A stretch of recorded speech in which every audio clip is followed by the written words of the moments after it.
Jadinya pengelolaannya secara tidak masuk akal. Perusahaan rugi, komisarisnya banyak banget. Masa ada komisaris yang rapat sebulan sekali, tantiamnya 40 miliar setahun. KPK menetapkan Direktur Utama Inhutani 5, Diki Yuanda Radi menjadi tersangka dugaan korupsi usai operasi tangkap tangan. Selain Diki, KPK juga menetapkan Junaidi sebagai Direktur PT Paramita Mulia Langgeng dan Aditya sebagai staf perizinan SB Group.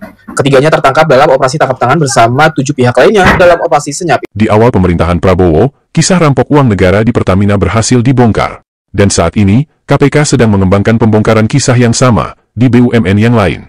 PT Inhutani 5 adalah salah satu BUMN yang bernasib beruntung. Mereka diberi kesempatan bertobat di penjara sebelum ajal menjemput. Dan yang mengejutkan, jika kalian membuka website Inhutani 5, kalian akan menemukan seorang yang sudah tidak asing.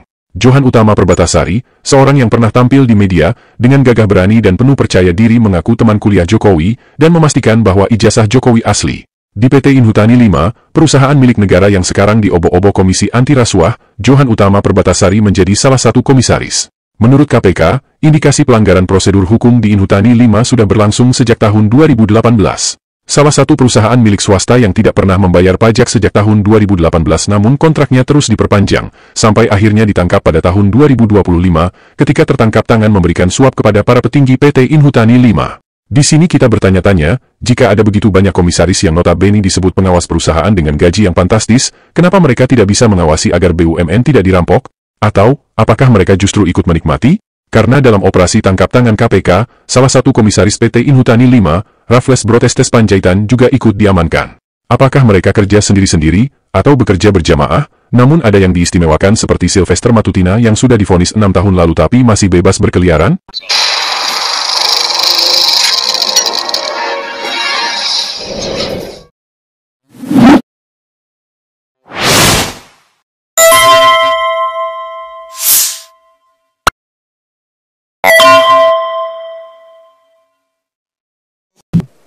Saya memberi tugas kepada Badan Pengelola Investasi dan Antara Indonesia untuk membereskan BUMN kita. Terlepas dari kontroversi berbagai pidato dan janji kampanye Prabowo yang sejauh ini masih sebatas garang di podium, beranikah Prabowo Subianto menyentuh akar permasalahan yang sesungguhnya? Karena jika Prabowo Subianto hanya memecat dan memberhentikan mereka yang bermasalah namun tidak mengusut siapa dalang penunjukan manusia-manusia tidak berkompeten di perusahaan yang direkrut hanya untuk merampok uang negara, maka yang terjadi sesungguhnya hanyalah terlihat seperti upaya pergantian pemain baru. Di Pertamina misalnya, para direktur anak perusahaan Pertamina yang terbukti melakukan korupsi sudah diganti, dan digantikan oleh orang-orang dalam lingkaran Prabowo dan Partai Gerindra. Proses perekrutannya masih menggunakan pola lama. Yang dipekerjakan adalah para tim sukses, mantan petinggi partai dan keluarga dekat.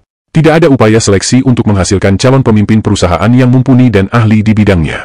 Seorang seperti Ade Armando misalnya. Publik mengenal Ade Armando hanya sebatas kepiawaiannya bersilat lidah membela apapun kepentingan Jokowi. Di tahun 2019, dia mengatakan bahwa dia tidak akan memilih Prabowo sebagai presiden karena rekam jejak seorang Prabowo Subianto yang menurut Ade Armando, buruk. Namun kata itu tidak terdengar sekarang, setelah diangkat jadi komisaris di anak perusahaan PLN. Apakah Ade Armando mengerti tentang listrik? Tentu saja tidak. Karena dia kuliah di jurusan ilmu komunikasi, sebuah ilmu pengetahuan yang membawa dia piawai berkata-kata bukan piawai bekerja di lapangan. Lalu kenapa penting seorang komisaris harus paham bidang pekerjaan yang dia awasi? Saya pun tidak mengerti apa arti tantiam itu. Itu akal-akalan mereka saja. Dia memilih istilah asing supaya kita tidak mengerti apa seorang itu tantiam. Seorang presiden menandatangani pengeluaran uang untuk sesuatu yang dia sendiri tidak paham. Maka bagaimana mungkin seorang pengawas yang ditempatkan juga tidak memahami seluk-beluk sebuah perusahaan? Sejauh ini, proses perekrutan komisaris dan direksi di BUMN tidak jauh berbeda dengan pola lama yang dipakai Jokowi. Orang-orang yang ditunjuk, dipilih dari para tim sukses, para buzzer dan pemilik lembaga survei. Belum ada itikat baik melakukan seleksi terbuka untuk memberikan kesempatan kepada yang ahli di bidangnya. Di tahun 2019, Ombudsman RI mengeluarkan data. Ada 397 komisaris yang terindikasi rangkap jabatan. Dan era Prabowo, kasus ini juga terulang. Ada 30 orang wakil menteri dan staf khusus presiden yang juga rangkap pekerjaan sebagai komisaris. Digaji sebagai wakil menteri, dan juga mendapatkan gaji yang tidak sedikit dari jabatan sebagai komisaris. Sementara di luar sana, banyak sarjana yang ahli di bidang masing-masing justru melamar jadi pembantu rumah tangga karena sulitnya pekerjaan. Ada yang menerima gaji ganda dari negara, dan sebagian besar diabaikan. Maka salahkah jika publik kemudian memberikan gelar kepada Prabowo sebagai figur yang hanya jadi macan di podium? Tadinya pengelolaannya secara tidak masuk akal. Perusahaan rugi, komisarisnya banyak banget. Saudara-saudara sekalian, aset yang dimiliki bangsa Indonesia yang berada di BUMN-BUMN kita, asetnya adalah senilai lebih dari 1.000 triliun US dollar. Harusnya BUMN itu menyumbang kepada kita minimal 50 miliar dolar. Kalau 50 miliar dolar, APBN kita tidak defisit, saudara sekalian.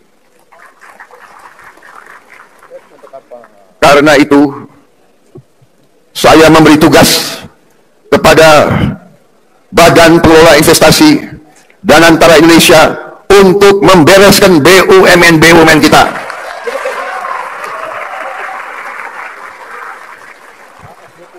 Tadinya pengelolaannya secara tidak masuk akal. Perusahaan rugi, komisarisnya banyak banget. Saya potong setengah komisaris, paling banyak 6 orang, kalau bisa cukup 4 atau 5. Dan saya hilangkan tantiam.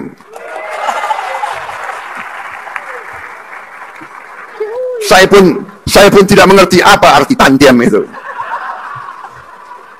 Itu akal-akalan mereka saja. Dia memilih istilah asing supaya kita tidak mengerti apa itu tantiam. Saudara-saudara, masa ada komisaris yang rapat sebulan sekali, tantiamnya 40 miliar setahun.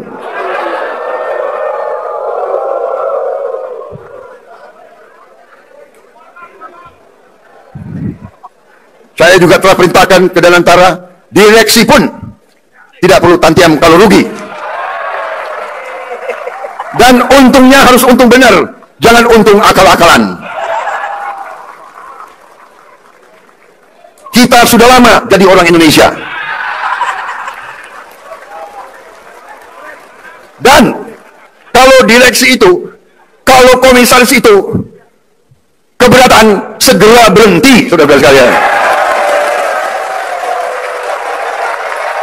Jika Prabowo berani menyampaikan kebusukan di BUMN yang terjadi di era pemerintahan Jokowi, namun masih mengulang kisah kegagalan yang sama dengan mengusung visi keberlanjutan, lalu apa yang diharapkan dari sebuah pidato yang berapi-api?